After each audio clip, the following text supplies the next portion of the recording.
Será que esse campeonato de 2025 tá ficando que nem o de 2007? Será que a McLaren vai conseguir perder o título de pilotos, bem como perdeu naquele ano? Será, gente? Tá ficando igual, hein? O Verstappen hoje precisa da mesma quantidade de pontos do que o Kimi. E além disso, temos outras coisas para comentar nesse vídeo. Como, por exemplo, o Sainz que conseguiu um pódio e ninguém tá falando disso. Temos também que falar do que tá acontecendo com o Kimi Antonelli e da situação da Ferrari, que não tá nada boa. E também, claro, comentar um pouco do título, da briga pelo título. Isso e algumas outras coisas que eu vou comentar com vocês, já que vocês vão editar esse vídeo. Eu fiz um post na aba da comunidade, pedi alguns comentários e vocês mandaram por lá. E nesse vídeo eu vou comentar e responder alguns. Então, sejam muito bem-vindos a mais um vídeo. Eu sou o Fernando, falo de Fórmula 1 aqui todos os dias. Me siga para ver mais vídeos assim, inscreva-se aqui nesse canal e já clica no like, porque o like ajuda na divulgação desse vídeo. Momento sério agora do vídeo.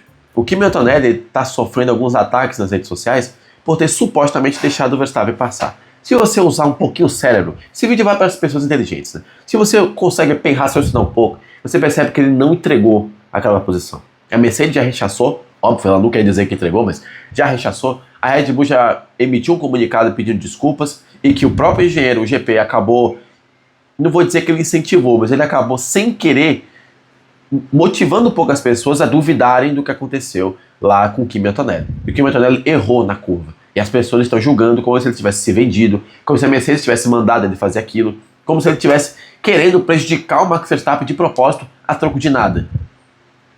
O Verstappen sempre tratou o Kimi Antonelli bem, o Verstappen vai para a Mercedes daqui a uns anos, então não faz muito sentido o Kimi Antonelli fazer isso com ele.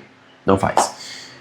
Então, só um recado para as pessoas inteligentes, e também para as pessoas que não são tão inteligentes, não vai na rede social do Kimi Antonelli falar mal do cara. Não vai na rede social do Kimi Antonelli começar a fazer comentário de raiva, comentário de ódio, como se isso fosse mudar alguma coisa. O máximo que ele vai fazer, gente, é desligar o celular, tirar foto de perfil e dormir, que amanhã é outro dia.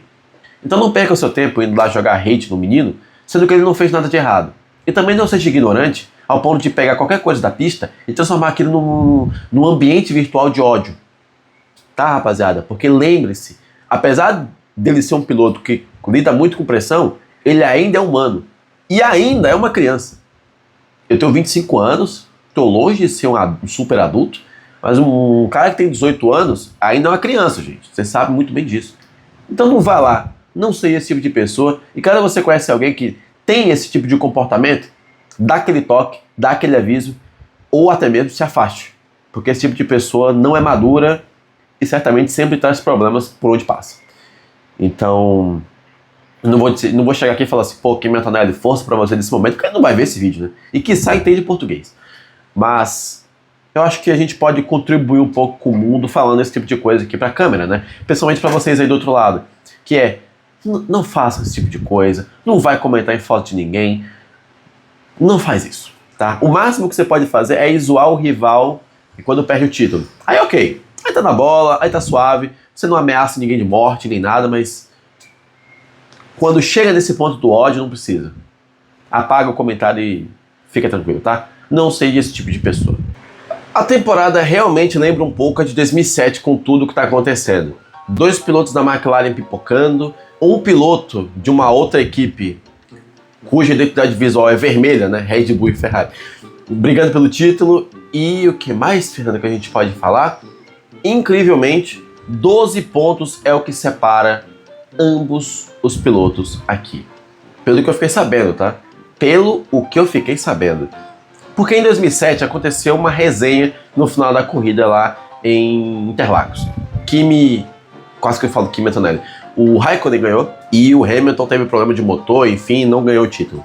E aí no rádio veio alguém falando: "By my calculations, we won the championship by 1 point." E de fato, eles ganharam por 1 ponto. E a situação é a mesma.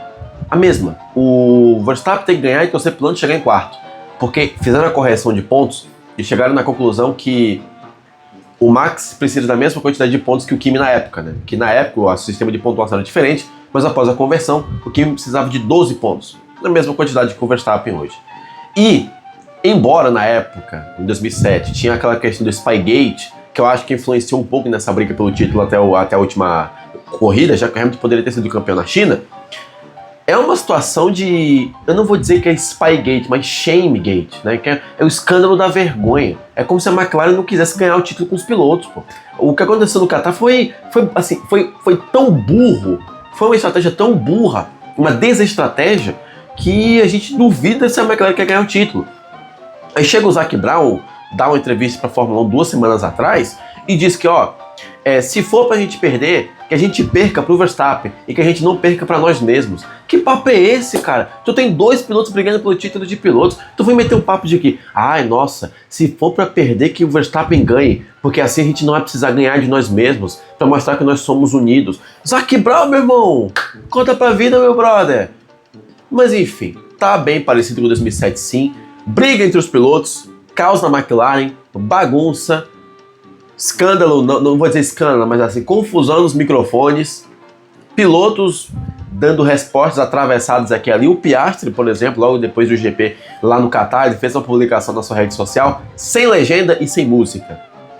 Para quem acompanha o Piastri, isso é extremamente estranho, porque pilotos normalmente comentam algo como: nossa, não foi o nosso dia, a estratégia foi ruim, mas vamos juntar nossas forças e melhorar para a próxima corrida. Que nem papo de jogador falando dos 3 pontos.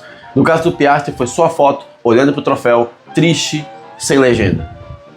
Aquilo ali diz muito, né? Aquilo ali pode dizer muita coisa do tipo, meu time vacilou. Aquilo pode dizer, tá tudo dando errado. Aquilo pode dizer, estou frustrado porque meu final de semana foi ótimo e eu não consegui transformar em vitória. Ou, o meu time não tá afim que eu ganhe o título ou a corrida. Pode ter muita coisa. Mas que tá bem parecido, tá meio que papel carbono, um da outra, assim. Tá ficando. E eu tenho até um cenário para mostrar para vocês aqui.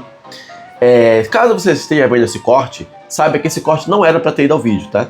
Porque esse corte aqui era para ter sido, essa parte era para ter sido o cálculo da chance de título do Verstappen. Só que eu falei tanto que vai render até um vídeo à parte. Então essa parte vai acabar sendo para esse vídeo daqui. Imaginemos um cenário na McLaren que é o seguinte. O Verstappen está em primeiro, Russell em segundo, Piastri em terceiro. Aqui o Piastri não consegue mais o título. Só que o Norris está em quarto. Então vai lá. Verstappen, Russell, Piastri, Norris.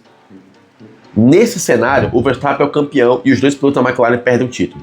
Porque o Lando chegando em quarto, ele marca 12 pontos e o Verstappen marca 25 pontos. 25 menos 12 dá 13, o Verstappen só precisa de 12. Então o Verstappen seria campeão por 1 ponto. Será que a McLaren mandaria um rádio pro Piastri dizendo, deixa o Lando passar para ele ser campeão? Já imaginou se isso acontece? E o que o Piastri diria? Agora vamos imaginar aqui que o Piastri deixa passar. Se o Piastri fizer isso, Piastri, meu irmão, não era para você ter sido campeão mesmo. Todo mundo vai ter a mesma opinião aqui. Agora, se o Piastri não deixa passar, podemos ter uma batalha pelo terceiro lugar insana, que pode ter 2 resultados, na verdade 3 resultados. Piastri ganha e o Verstappen é campeão. Norris ganha a batalha entre eles pelo terceiro lugar e o Norris é o campeão. Ou os 2 se batem e o Verstappen é campeão com 13 pontos de vantagem. Isso pode acontecer, tá? Isso pode acontecer. Então não estranhem se 2007 for superado na pista pelos queridos da McLaren. Porque diferentemente de diferentemente de Hamilton e Alonso, esses 2 já andaram se pegando na pista. Já imaginou se isso acontece em Abu Dhabi? Estou muito ansioso para ver o que a McLaren está aprontando para a última corrida. Ninguém vai falar nada do Sainz, que ele marcou simplesmente um pódio numa Williams em pleno 2025, e não foi só um. Foram 2 pódios. O primeiro em Baku e o segundo no Qatar. E aí todo mundo começou a perceber o óbvio, né? Poxa, não era tão ruim o Sainz ir para a Williams, né? O Sainz não precisava querer ir para todas as equipes, menos a Williams. E no final foi lá que ele conseguiu 2 pódios numa temporada um pouco longe do que a gente imaginava que o Sainz seria. E até mesmo uma temporada de transição em que a Williams não estava se importando tanto assim com o carro. Uma mistura de sorte com competência, porque o carro da Williams é um carro com muito potencial. Se a Williams investisse um pouquinho mais nesse carro, talvez conseguisse até voos mais altos. Mas, para um ano de transição, em que a Williams está focando em 2026, um resultado já excelente. E o Sainz, novamente, marcando o pódio da equipe, que poderia ter sido o álbum no início da temporada, o álbum que fez um bom início de 2025, mas no meio para o final, o Sainz está brilhando cada vez mais. E aí você, Kevin Nichols, pode chamar ele de Rodrigo da Fórmula 1, eu também posso dizer que as pessoas superestimam um pouco o que o Sainz faz de vez em quando, mas é inegável que, em termos de destaque no ano, o Sainz conseguiu pontos mais altos, né, aqueles picos de destaques, do que o Alexander Albon, que estava fazendo mais uma temporada de platô, né, aquela temporada super regular, enquanto o Sainz era irregular, mas do nada batia um pódio e voltava.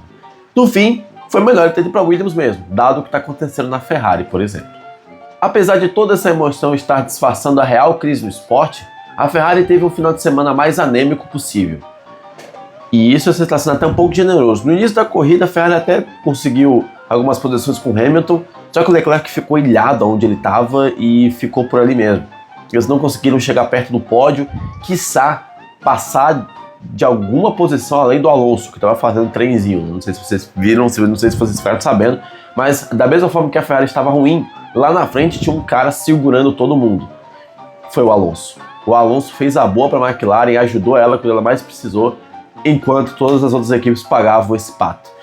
Mas sim, o final de ano da Ferrari está sendo bem melancólico, na verdade. Só não é mais melancólico porque a equipe ainda vai continuar existindo, a equipe não vai falir.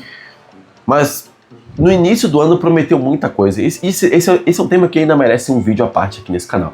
Mas no início do ano prometeu muita coisa. No início do ano todo mundo achava que, poxa, a Ferrari agora vai ser um ano de transição, mas ela vai conseguir mostrar pro Hamilton todo o potencial que ela tem. E não conseguiu mostrar. E ainda sobre o Hamilton, que fez um final de semana não muito bom, fez uma corrida... Assim, a corrida do nível Hamilton não foi, todo mundo sabe, mas dado o prognóstico do final de semana, foi uma corrida boa. Mas é assustador, e preste atenção no que eu vou falar agora, é assustador saber que, mesmo nesse ano horrível, o Hamilton foi o único piloto a ganhar uma corrida na Ferrari, que foi a corrida sprint. Mesmo nesse ano horrível, ele foi o único a ganhar uma corrida sprint na Ferrari. Uma corrida, foi o Hamilton que ganhou. Então isso é uma coisa que assusta, né?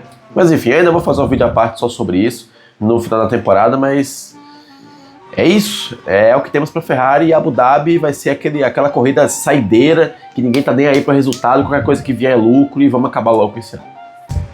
E é isso, senhores, eu quero saber suas opiniões, comentem aqui embaixo. Se você está querendo ver o vídeo do cálculo, né, de como ficou o campeonato, e do que o Verstappen precisa, do que o Norris precisa e do que o Piastri precisa, eu vou postar esse vídeo logo depois desse daqui, tá? Então inscreva-se no canal para ver esse vídeo, e só essa parte deu 6 minutos.